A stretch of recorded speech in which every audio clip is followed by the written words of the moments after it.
Mayroon akong higit sa 300 lipad na naipon sa aking mga binti. At naalala ko pa ang unang pagkakataon na naramdaman kong ganap akong nawawala sa isang paliparan. Hindi ko alam kung bakit ang aking boarding pass ay may mga kakaibang titik. Kung bakit ang ilang pasahero ay sumasakay ng mas maaga kaysa sa iba nang walang first class. O kung anong ibig sabihin ng mga hudyat na yon na ipinagpapalit ng mga tripulante bilang mga lihim na mensahe. Ngayon ay ibabahagi ko sa iyo ang 16 sa mga sekretong yon na aking natuklasan. Mula sa lupa hanggang sa 35,000 talampakan. Ang ilan ay makakatipid sa iyo ng pera. Ang iba ay makakaiwas sa iyo sa sakit ng ulo. At ang ilan ay sadyang mag-iiwan sa iyo na nakanganga. Magsimula na tayo. Sekreto 1. Ang kodigong At kung bakit dapat kang magmalasakit. Isipin na dumating ka sa kontrol ng seguridad na handa ang iyong boarding pass at bigla. Ang ahente ay lulukot ang no at hilingin sa iyo na samahan siya sa isang hiwalay na mesa.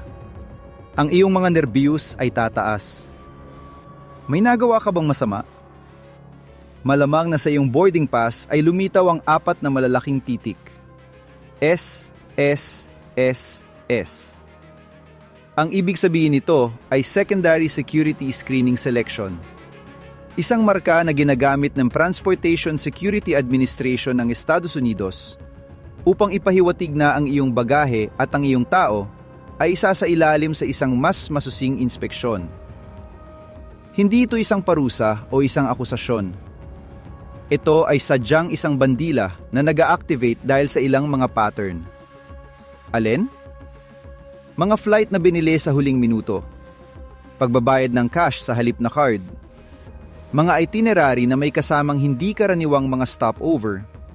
O kahit na ang pagbisita sa ilang mga bansa na itinuturing na may panganib. Maaari rin itong maging ganap na random. Isang mekanismo upang ang seguridad ay hindi mahuhulaan. Kung madalas kang naglalakbay sa Estados Unidos at nais itong iwasan, ang pinaka-epektibo ay magpalista sa mga programa ng pinagkakatiwalaang biyahero tulad ng Global Entry o TSA PreCheck. Ang mga programang ito ay sinasailalim ka sa isang pagsisiyasat ng background bago pa man at kapag naaprobahan na, ang kinatatakutang SSSS ay mawawala sa iyong mga darating na card. Kung sa kabila ng lahat ay lumitaw ito, huminga ng malalim. Ang inspeksyon ay maaring tumagal sa pagitan ng 10 hanggang 20 minuto. Magpakita sa paliparan ng may ekstrang oras na yon at tandaan, hindi ito personal. Ito ay isa lamang algorithm na ginagawa ang trabaho nito. Sekreto 2. Ang tunay na panganib ng pag-post ng iyong boarding pass. Kapapasa mo lang sa kontrol, nasa pintuan ka na ng pagsakay at nararamdaman mo ang udsyok na kuhanan ng larawan ng iyong card at i-upload ito sa iyong mga network. Malapit nang lumipad, ang isusulat mo. Tila, hindi ito mapanganib. Hindi nga. Ang barcode na yon o QR code na nagpapaganda sa iyong boarding pass ay naglalaman ng isang nakakaalarmang dami ng impormasyong nakakode. Ang mga reader ay hindi lamang nakikita ang iyong pangalan. Nakikita rin nila ang iyong numero ng reserbasyon, ang iyong katayuan bilang frequent flyer, at maging, sa ilang mga kaso, ang huling mga digit ng paraan ng pagbabayad. Gamit ang impormasyong iyon, ang isang tao na may malisyosong intensyon ay maaaring pumasok sa sistema ng pamamahala ng reserbasyon ng airline. Ano ang maaari niyang gawin? Baguhin ang iyong nakatalagang upuan, magdagdag o magbawas ng naka-check-in na bagahe, at maging, sa pinakamalalang kaso, kanselahin ng iyong flight ng buo. Hindi ito teorya. Nangyari na ito. May mga dokumentadong kaso ng mga pasahero na dumating sa paliparan at natuklasan na ang kanilang tiket ay wala na. Kinansela ng isang estrangjero na nag-scan ng kanilang larawan mula sa Instagram.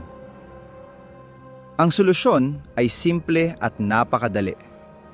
Sirain ang iyong boarding pass pagkatapos ng biyahe Kung nais mo magtabi ng alaala, kuhanan ng larawan lamang ang harap ng wala ang code. Mas mabuti pa, gamitin ang mga digital na card na kusang nasisira pagkatapos ng flight. Ang iyong privacy ay mas mahalaga kaysa sa isang light. Sekreto 3. Ang misteryo ng mga asul na upuan. Kung nakapaglakbay ka na sa eroplano, mapapansin mo ang isang halos universal na pattern ng kulay. Ang mga upuan ay asul. Hindi ito isang aesthetic na pagkakataon o isang kapritsong kagustuhan ng mga designer. Ito ay isang desisyon na nakabatay sa sikolohiya at ekonomiya. Ang asul ay isang kulay na nauugnay sa langit, sa tubig, sa kalmado. Ang mga pag-aaral sa neuroarchitecture ay nagpakita na ang mga asul na kulay ay nagpapababa ng tibay ng puso at nagpapabawas ng pagkabalisa. Sa isang kapaligiran kung saan maraming pasahero ang kinakabahan na, ang tonong iyon ay tumutulong na ibaba ang kolektibong tensyon. Ngunit may isang dahilan na mas makalupa. Ang madilim na asul ay pambihirang epektibo sa pagtatago ng pagkaluma. Isipin ang dami ng mga tao na umuupo sa upuan na iyon bawat araw. Natapon na kape, mga tira ng pagkain, patuloy na pagkiskis ng mga tela, mantsa ng pawis. Sa isang maliwanag na kulay, ang bawat depekto ay sisigaw. Sa asul na marino, halos lahat ay naglalaho. Ang mga low-cost airlines na nagpapadalas ng pag-ikot ng kanilang mga sasakyang panghimpapawid at nagpapaliit ng oras ng malalim na paglilinis ay lalong mahilig sa estratehiyang ito. Hindi sa ang mga upuan ay laging malinis, kundi ang kulay ay kasabwat sa isang lihim na mas gustong hindi isa publiko ng industriya. Sekreto 4, sumakay muna o huli. Ang nakatagong estratehiya. Kapag bumukas ang pinto at inanunsyo ng ahente ang simula ng pagsakay, nagkakaroon ng unahan. Ang mga tao ay tumatayo na tila itinulak ng isang spring na nagsisiksikan sa tulay. Karamihan ay naniniwala na ang pag-akyat muna ay kasing kahulugan ng kahusayan. Ang mga karanasan ng biyahero ay alam na hindi laging ganoon. Ang desisyon ay nakasalalay sa isang critical na variable, ang iyong hand carry na bagahe. Kung may dala kang malaking maleta na kailangan mong ilagay mismo sa itaas ng iyong upuan, ang pag-akyat ng maaga ay halos obligado. Ang mga overhead compartment ay mabilis mapuno at, kapag puno na, ang mga tauhan sa lupa ay tatatakan ang iyong maleta at ipapadala ito sa bodega. Makikita mo itong muli sa pagdating, oo. Ngunit may karagdagang pagkaantala at ang panganib na naglakbay ito nang wala ang iyong pangangasiwa. Kung ang iyong bagahe ay kasya sa ilalim ng upuan sa harap o naglalakbay kasama mo sa isang maliit na backpack, ang estratehiya ay ganap na nagbabago. Ang pagiging huli sa pagsakay ay may malalaking bentahe. Iniiwasan mo ang pila, maglalakad sa isang malinis na pasilyo at, higit sa lahat, drastically mong binabawasan ang oras na ginugugol mo sa loob ng isang tubong metal na puno ng tao bago ito lumipad. Maaari itong maging 15, 20 o 30 minuto ng buhay na nabawi. Ang desisyon ay hindi tungkol sa katayuan. Ito ay tungkol sa personal na logistika. Kilalanin ang iyong sarili, kilalanin ang iyong bagahe, at piliin ang iyong sandali. Sekreto 5. Ang lihim na switch ng pinto ng banyo. Nasa banyo ka ng eroplano at bigla may nagtatangkang buksan ng pinto. Alam mo na naisara mo ito ng tama. Pinihit mo ang hawakan at sa katunayan, ito ay nakalock. Gayunpaman, pagkalipas ng ilang segundo, bumubukas ang pinto mula sa labas. Hindi. Hindi ito mahika o isang paglabag sa iyong privacy. Ito ay isang mekanismo ng seguridad na kakaunti lamang ang nakakaalam ng mga pasahero. Sa karamihan ng mga lababo ng mga komersyal na eroplano, mayroong isang maliit na panel o latch na nakatago sa labas ng frame ng pinto. Karaniwang nasa likod ng karatulang occupied. Ito ay isang mechanical na switch na maaring gamitin ng mga flight attendant upang i-unlock ang pinto mula sa labas. Bakit ito umiiral? Para sa mga dahilan ng emerhensya. Kung ang isang pasahero ay nahimatay, inatake sa puso, o anumang insidenteng medical sa loob ng banyo at hindi sumasagot, kailangan ng tripulante ng agarang access. Kapakipakinabang din ito kung ang panloob na mekanismo ay mabigo at may makulong. Sa susunod na nasa banyo ka at makarinig ng isang maliit na metalikong click bago bumukas ang pinto, alam mo na kung ano ang nangyari. Hindi ito isang panghihimasok. Ito ay isang tahimik at kinakailangang protokol ng seguridad. Sekreto 6. Turbulensya laban sa updraft.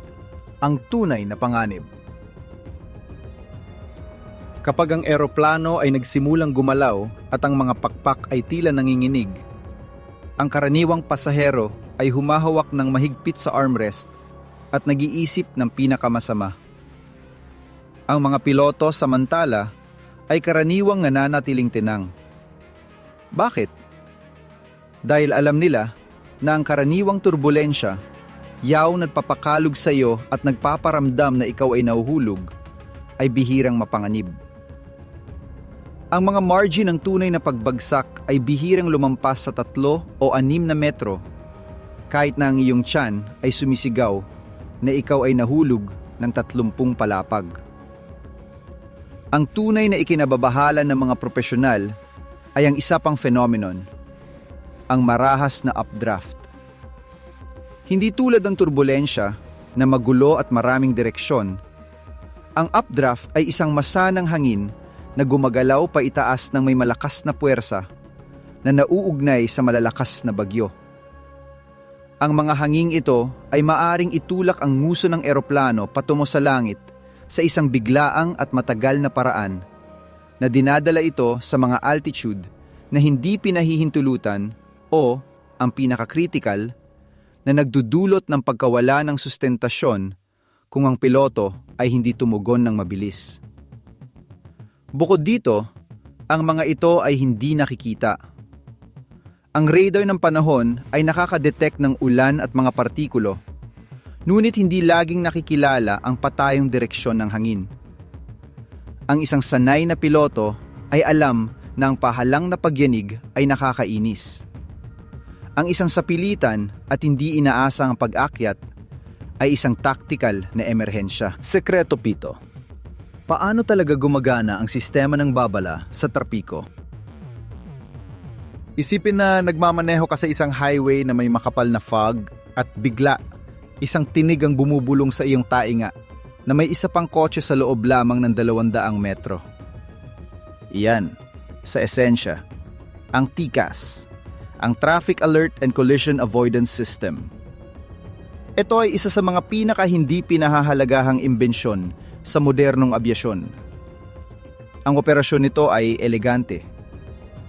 Ang bawat eroplano ay naglalabas ng isang signal na may pagkakakilanlan nito, altitude at posisyon.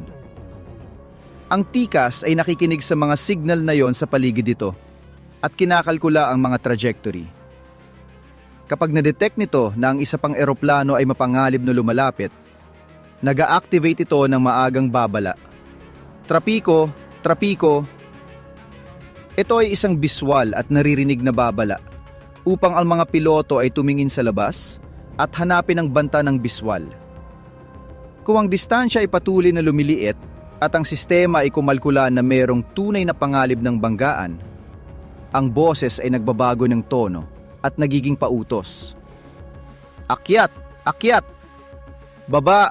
Baba! At narito ang susi. Ang mga tagubiling ito ay hindi mga mungkahi. Ang mga ito ay mga utos na dapat sundin. Ang piloto ay dapat sumunod agad, kahit na ang mga ito ay sumasalungat sa mga indikasyon ng air traffic controller. Ang TCAS ay maaari makadetect ng mga banta sa higit sa 16 na kilometro ang layo.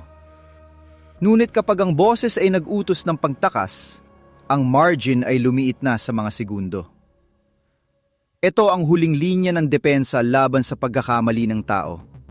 At ito ay gumagana. Sekreto 8. Ang paglipad gamit ang isang makina lamang ay posible at hindi ito isang emerhensya.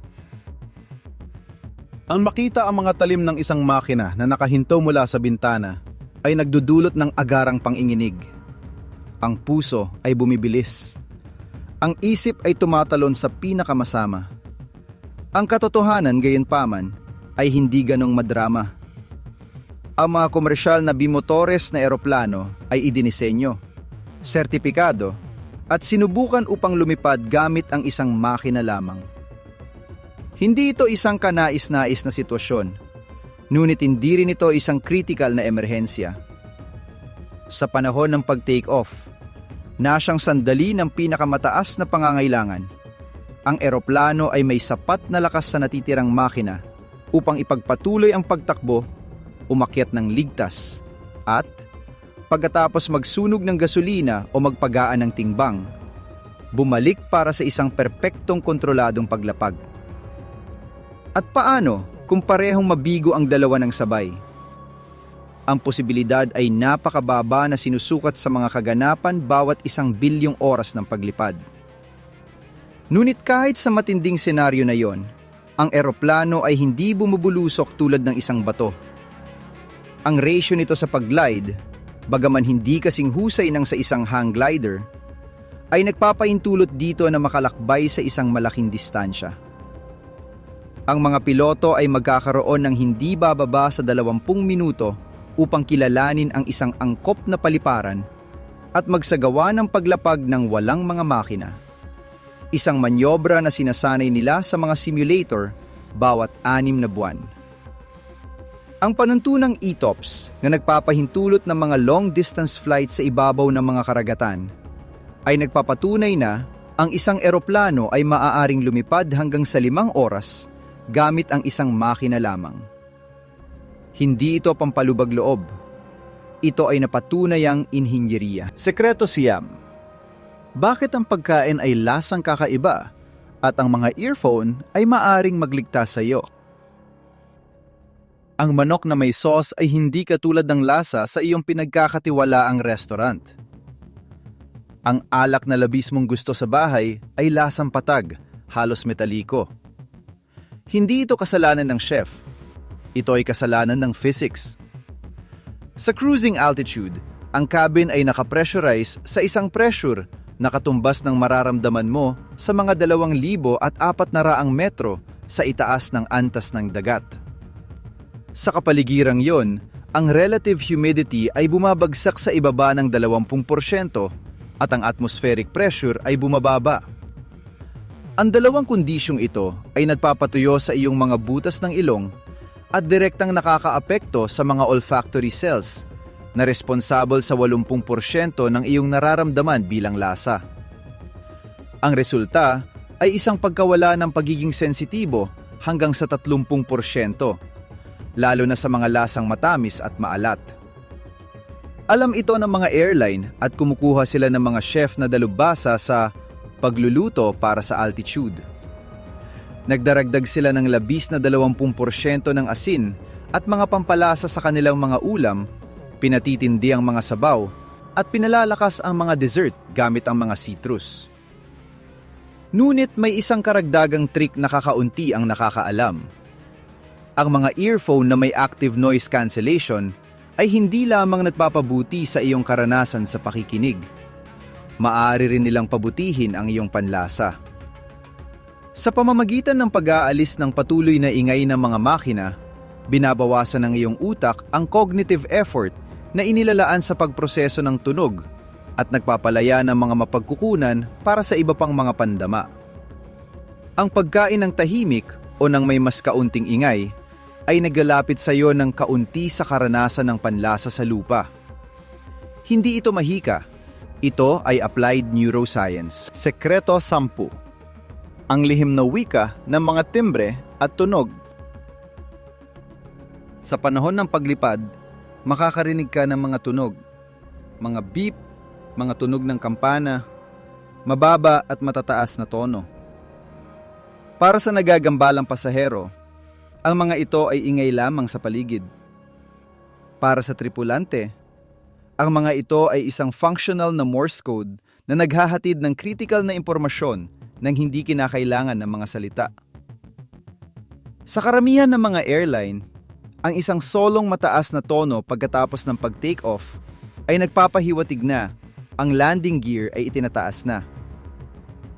Ito ay isang tunog ng mechanical na kumpirmasyon, ngunit isa ring senyales para sa mga attendant na nagsimula na ang phase ng pag-akyat at maaari na silang tumayo mula sa kanilang mga upuan. Ang isang solong mababang tono ay maaring mga hulugan na.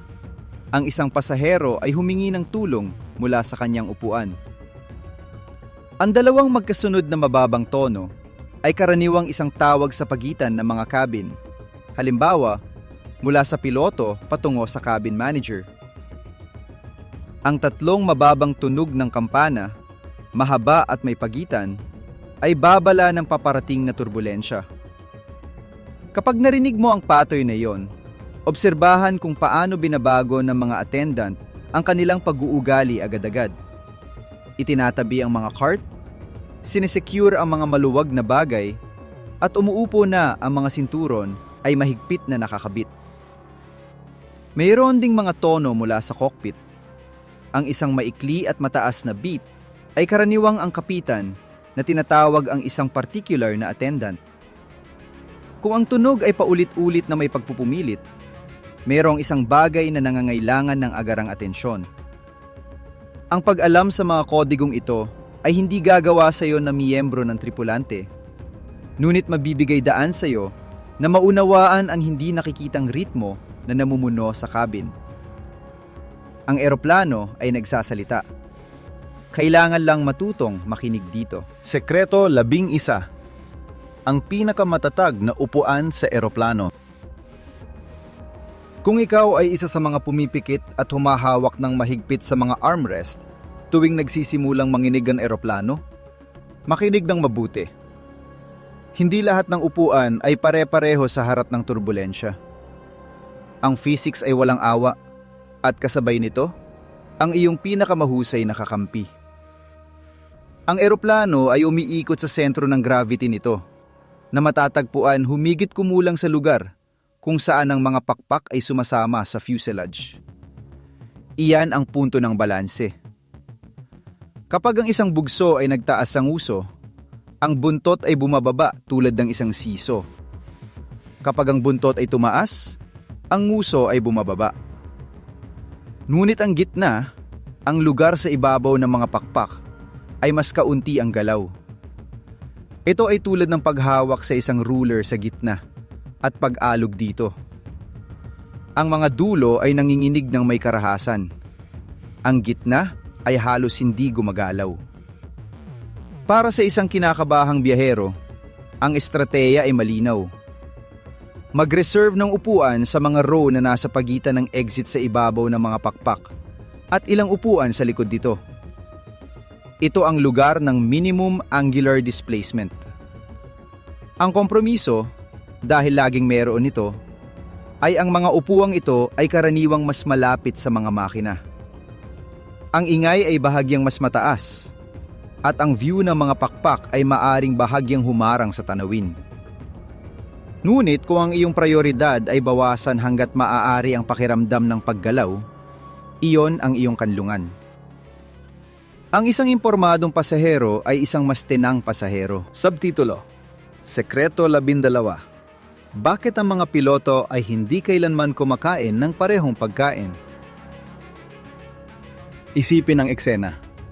Ang commander at ang first officer na nakaupo sa tabi ng isa't isa sa cockpit, parehong may parehong tray ng pagkain.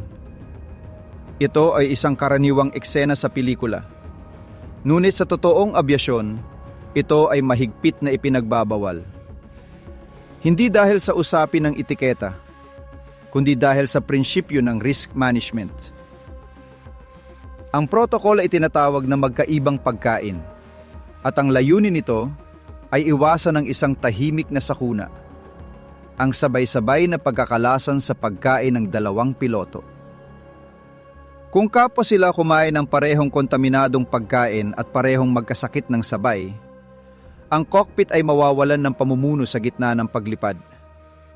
Dahil dito, ang mga airline ay nagtatakda ng mga malinaw na panuntunan. Ang mga piloto ay dapat umorder ng magkaibang ulam, at kung dahil sa availability ay meron lamang isang menu, dapat nila itong kainin sa magkahiwalay na shift. Ang isa ay kakain muna, ang isa naman ay maghihintay ng hindi bababa sa 1 oras. Kung ang una ay hindi nagpakita ng mga sintomas, ang ikalawa ay maaring kumain ng may kaunting katahimikan. Ang gawaing ito, na kilala bilang deferred menu, ay inilalapat din sa mga inumin. Hindi ito paranoia. Ito ay estadistika na inilalapat sa seguridad. Ang human factor ay ang pinakamahalaga at marupok na bahagi ng abyasyon. At ang pagprotekta dito ay nagsisimula sa isang bagay na kasing simple ng tanghalian. Sekreto 13. Ang mapa ng dumi. Kung ano ang hindi mo dapat hawakan kailanman. Mayroong hindi nakikitang mapa sa bawat eroplano. Isang thermometer ng kontaminasyon na bihirang isaalang-alang ng mga pasahero. Alam ito ng mabuti ng mga flight attendant, ngunit wala silang magagawa laban dito. Iba't ibang microbiological studies, ang ilan ay isinagawa ng mga universidad at ang iba naman ay ng mga airline mismo, ay gumuhit ng isang nakakaalarmang ranking ng mga surface. Sa unang pwesto ng podium, kahit tila hindi ka panipaniwala, ay hindi ang inidoro. Ito ay ang headrest. Ang butas-butas na tela ay sumisipsip ng mga langis, pawis at mga patay na silula mula sa daan-daang pasahero, at bihirang linisin ng malalim sa pagitan ng mga flight. Sinusundan ito ng napakalapit na mga tray table. Sa mga ito ay nakatagpo ng mga bakas na mga bakterya tulad ng E. coli at Staphylococci sa mga konsentrasyon na mas mataas kaysa sa isang pampublikong banyo. Ang mga pasahero ay nagpapalit ng lampin sa ibabaw ng mga ito. Nagpapatong ng sapatos, nag-iiwan ng mga tira ng pagkain, at ang isang mabilis na pagpunas gamit ang basang tela ay hindi nag-aalis ng kontaminasyon. Ang mga seat pocket ay isa pang imbakan. Mga entertainment guide, magazine, ginamit na tissue, mga nakalimutang tira ng pagkain. Doon sa loob, ang mga bakterya ay yumayabong sa dilim. Ang mga seatbelt naman ay gawa sa isang tela na sumisipsip ng mga likido at hindi kailanman nilalaban gamit ang chemical. Pinapalitan lamang ang mga ito kapag nakikitang sira na. Ano ang gagawin? Ang pagprotekta sa sarili ay simple at epektibo. Magdala laging disinfecting wipes at linisin ang iyong tray, ang iyong mga armrest at ang touchscreen kung ang iyong upuan ay mayroon nito. Maglagay ng harang tulad ng isang jacket o panyo sa pagitan ng iyong ulo at ng headrest. At huwag kailanman, sa anumang sitwasyon, ipasok ang iyong hubad na kamay sa seat pocket upang maghanap ng isang bagay na nahulog mo. Ang bulsa ay ang paggalimot. Ang iyong kalusugan, isang prioridad. Sekreto 14. Ang tunay na kahulugan nang tinatapos ng kapitan ang ilang mga dokumento. Nakaboard ka na, nakaayos ka na. Ngunit ang eroplano ay hindi gumagalaw. Lumilipas ang 5, 10, 15 minuto. Ang boses ng kapitan ay naririnig sa mga speaker. Magandang hapon. Tinatapos lamang namin ang ilang huling mga dokumento at sa ilang sandali ay sisimulan na namin ang pagtaksi. Para sa maraming pasahero, ang pariralang ito ay parang isang dahilan. isang administratibong kalabuan. Hindi ito ganoon. Sa likod ng mga dokumentong iyon ay mayroong isang konkretong at hindi mapag-uusapa pang listahan ng mga gawain. Ang kapitan, kasama ang first officer, ay sinusuri ang technical log ng eroplano. Isang dokumento na nagtatala ng bawat insidente, bawat pagkukumpuni at bawat maintenance na isinagawa sa mga huling oras. Kung mayroong pagkakaiba na kailangang pirmahan, ang eroplano ay hindi gumagalaw. Sinusuri din niya ang huling flight plan na kinabibilangan ng optimized route, ang itinalagang altitude, ang kargadong gasolina at ang mga na-update na kondisyon ng panahon. Bukod dito, dapat siyang makipag-ugnayan sa mga ground personnel upang kumpirmahin na ang timbang at balanse ng sasakyang panghimpapawid ay tama, na ang karga ay maayos na naipamahagi at ang mga tangke ay naglalaman ng eksaktong gasolina para sa biyahe. Lahat ng ito ay nangyayari habang ang mga pasahero ay naghihintay. Hindi ito burokrasya. Ito ang huling layer ng seguridad bago pagkatiwalaan ang 200 tonelada ng metal sa langit. Kapag sinabi ng kapitan na tinatapos niya ang mga dokumento, ang talagang sinasabi niya ay, "Sinisiguro ko na ang lahat ay perpekto para hindi natin ito pagsisihan pagkatapos." Sekreto 15. Ang mga lihim na kwarto ng tripulante. Sa mga flight na mahaba ang tagal, yaong tumatawid sa mga karagatan at time zones, merong isang lihim na hindi nakikita ng mga pasahero. Nakatago sa likod ng mga pintong walang karatula. Sa mga lugar na may limitadong access, mayroong mga maliliit na kwarto para sa tripulante. Sa mga wide-body na eroplano, tulad ng Boeing 777 o ang Airbus A330, ang mga puwang na ito ay karaniwang matatagpuan sa ibabaw ng main cabin na mapupuntahan sa pamamagitan ng isang makitid na hagdan. Ang mga ito ay mga pahabang compartment na may mababang kisame at isang hilera ng mga individual na bunk bed na nilagyan ng harness upang maiwasan ang pagkahulog sa panahon ng turbulensya. Ang pag-iilaw ay madilim, halos kulay dalandan, upang magdulot ng antok. Mayroong isang tahimik na intercom system upang gisingin ang kapalit kapag kinakailangan. Sa ibang mga modelo, ang mga kwarto ay matatagpuan sa itaas na bodega, mismo sa ibabaw ng cargo area. Hindi ito mga luxury suite. Ito ay mga functional na niches na may manipis na kutson at mga kurtina na halos hindi naghihiwalay sa patuloy na ingay ng mga makina. Ngunit para sa isang tripulante na 12 oras na sa serbisyo at mayroong pang natitirang 6, ang puwang na yon ay isang santuwaryo. Kung wala ang mga kwartong ito, ang mga ultra-long flights tulad ng Singapore-Newark o Perth-London ay hindi magiging makatao at mapapanatili. Ang mga piloto at attendant ay nagpapalitan sa pagpahinga sa mga cycle na 2 o 3 oras. Tinitiyak na laging may mga tauhan na alerto sa cockpit at sa passenger cabin. Sa susunod na tumingin ka sa kisame ng eroplano, itanong sa iyong sarili kung ano kaya ang nasa itaas mismo nito. Maaring hindi lamang ito mga kable at air conditioning. Sekreto 16. Bakit ang mga bintana ay pakurba? At kung bakit noon ay parisukat ang mga ito? May panahon na ang mga bintana ng mga eroplano ay parisukat. Noong dekada ng 50 at ang de Havilland Comet, ang unang komersyal na jet aircraft, ay lumalakbay sa kalangitan ng may kagandahan at modernidad. Hanggang sa nagsimula itong maghiwa-hiwalay sa gitna ng paglipad. Ang misteryo ay nalutas pagkatapos ng isang forensic investigation na nagpabago sa aeronautical engineering magpakailanman. Ang mga sulok ng mga parisukat na bintana ay nagsilbing mga stress concentrators. Ang panloob na presyon ng cabin na mas mataas kaysa sa panlabas na presyon sa mataas na altitude ay nagtutulak sa fuselage palabas. Sa mga sulok, ang lakas na yon ay hindi na ipapamahagi. Ito ay naiipon.